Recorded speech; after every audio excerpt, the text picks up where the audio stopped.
DSC preparation కి మిగిలిన తక్కువ సమయాన్ని డిఎస్సి 2024 యాప్ లేదా DSC2024.com తో జాబ్ ని సాధించండి. బిగ్ బ్రేకింగ్ న్యూస్ చూస్తున్నాం. పాకిస్తాన్ దేశం మరోసారి తన వక్రబుద్ధిని బయటపెట్టింది. జమ్మూ కాశ్మీర్లో మరోసారి కాల్పులకు దిగింది పాకిస్తాన్. కాల్పుల విరమణను బ్రేక్ చేసిన పాకిస్తాన్ 3 గంటల వ్యవధిలోనే మళ్లీ డ్రోన్లు ఎగరవేసినట్లుగా సమాచారం అయితే అందుతోంది. జమ్మూ కాశ్మీర్లోని అనంతనాగ్, బుడ్గామ్, శ్రీనగర్, రాజౌరి, ఆర్ఎస్పురా, అక్నూర్ లాంటి ప్రాంతాల్లో అనుమానాస్పద డ్రోన్స్ ను స్థానికులు గుర్తించినట్లు వార్తలొస్తున్నాయి. భారీ శబ్దాలతో ఈ డ్రోన్లు పాకిస్తాన్ వైపు నుంచి వచ్చినట్లుగా చెప్తున్నారు. జమ్మూ కాశ్మీర్లోని నియంత్రణ రేఖ వెంబడి దాడులకు పాక్ దిగుతోందని చెప్తున్నారు. మరోసారి కాల్పుల విరమణ ఒప్పందం ఉల్లంఘించి ఫిరంగులతో పాకిస్తాన్ దాడులు చేస్తోందని తెలుస్తోంది. ఈ విషయాన్ని జమ్మూ కాశ్మీర్ ముఖ్యమంత్రి ఒమర్ అబ్దుల్లా కూడా ధృవీకరించారు.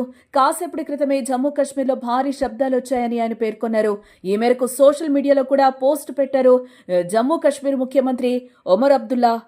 ఆ ట్వీట్ను కూడా ఇక్కడ మనం క్లియర్గా చూడొచ్చు. ఆయన ఏం ట్వీట్ చేశారు అనే విషయాన్ని కూడా ఇక్కడ మరోసారి మనం చెప్పుకోవచ్చు. పాకిస్తాన్ తన వక్రబుద్ధిని చూపించింది. కాల్పుల విరమణ ఒప్పందాన్ని బ్రేక్ చేసింది క్లియర్గా. జమ్మూలో మరోసారి డ్రోన్లు కనిపించాయి.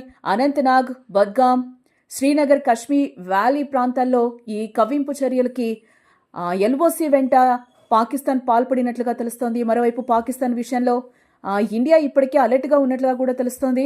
ఆర్ఎస్పురా సెక్టార్లో భారీగా కాల్పులైతే మళ్లీ పాకిస్తాన్ ప్రారంభించినట్లుగా మనకి సమాచారం అయితే అందుతోంది.